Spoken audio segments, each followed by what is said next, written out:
黃光亞又講揀特首嘅條件啦。阿 T， 今次黃光亞講咗幾多個條件呢？佢講咗4個嘅。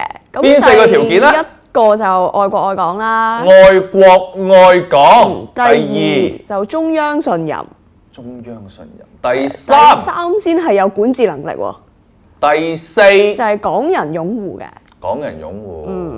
嗱，其實黃光亞我話又講揀特首嘅條件咧，就因為咧當年啊，即係大家喺度諗緊唐梁之爭之前咧，其實咧大家一路都喺度估咧，阿范徐麗泰會唔會選特首嘅？大家可能而家唔記得咗啦。咁啊，後來葉太又走去爭啦，咁啊又唔夠提名票啦。但係嗰個後話嚟㗎啦。2011年嘅7月上旬咧，其實啊黃光亞咧係有講過中央選特首嘅3個條件。咁啊唔係咁多4字成語嘅，或者4字詞語啦，講唔上成語嘅。咁啊，第一個都係嗰4字詞語㗎啦，愛國愛港。愛國愛港。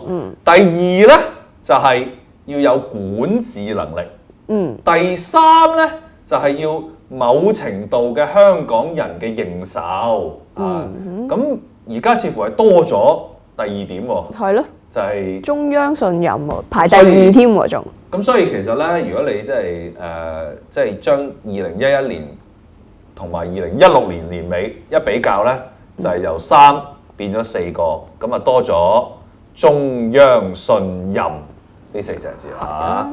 以前唔使中央信任咩？即係我諗係冇畫公仔畫出腸啫。呢個分析啱，即係以前就唔使提你，而家就要提。其實都唔係提嗰啲參選人咁簡單喎，係提埋班選委喎，提埋嗰1194個選委裏邊，即係建制派嗰班啦。咁即係換言之，就係中央信唔信佢先有機會出閘噶咯喎。如果係咁講嘅話，嗱咁所以咧，我哋而家睇牌面啊，頭先多咗中央信任，咁換言之，即係有啲人中央冇咁信嘅，就可能係蝕底啲噶咯喎。即係嗰啲而家辭職。遲咗幾個禮拜嗰啲咧，呢個就好順理成章啦，就唔使我哋分析添啦，係咪？愛國愛港係梗㗎啦，你試下唔愛國愛港點做特首啊？係咪？中央信任咧，就曾俊華呢一關難過少少啦。咁啊，剩翻落嚟咧，而家跑馬仔跑得比較前嘅咧，即係斷估都唔係胡國興啦，咁啊應該係葉太同埋都仲未宣布參選嘅林太啦。雖然就曾俊華都未宣布參選嘅，但係無啦啦辭乜鬼職啊？係咪？都係準備選㗎啦。咁但係林太連職都未辭㗎嚇。咁跟住第3點咧就有管治能力。咁啊兩個都做過 A.O. 嘅喎，其實曾俊華都係 A.O. 嚟喎。其實第3點反而唔係問題嚟嘅喎，個個都做過 A.O. 即係有經驗啦，個個係政務官嚟嘅喎，係咪？反而呢個胡國興係死梗嘅，係咪？即係佢反而冇呢個冇呢個管治經驗嚇，冇即係管治能力方面可能就即係有質疑啦。咁你管治能力受質疑，即係中央未必咁信任啦，亦都係嘛？即係2賴3，3又賴翻2咁啦。但係第4點，我覺得咧就葉太贏個馬鼻啊！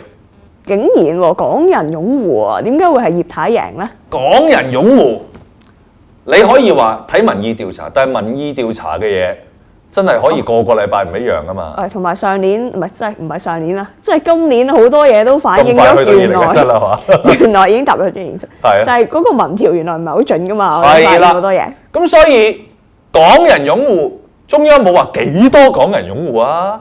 係咪？咁如果以港島區嚟計，地區直選票後，又的而且確係阿葉劉淑儀喎，經過直選洗禮嘅咧，又似乎葉太跑先一線喎，係咪？咁當然，如果你話即係林太去做勢，令到人覺得其實香港人擁護佢嘅都得，即係都可以係一個港人擁護。但係如果你話就咁睇客觀，即係表面嘅條件咧，就似乎係有參加過地區直選嘅咧。嗰個擁護咧就貨真價實有選票，就唔係純粹係民意啦。咁當然啦，仲係2016年啊，過多幾日可能咧事情又會有好大嘅變化，都未定。咁所以咧就大家密切留意住2017年咧政治18咧，都一定係頭3個月當實呢個特首選舉會俾一啲咧比較全面嘅分析俾大家睇嘅。喺度都祝大家咧就新年快樂！係啦，你都好似到咗新年咁啦，真係嚇。係，我已經踏入咗2017啦，想知。2017年大家進步。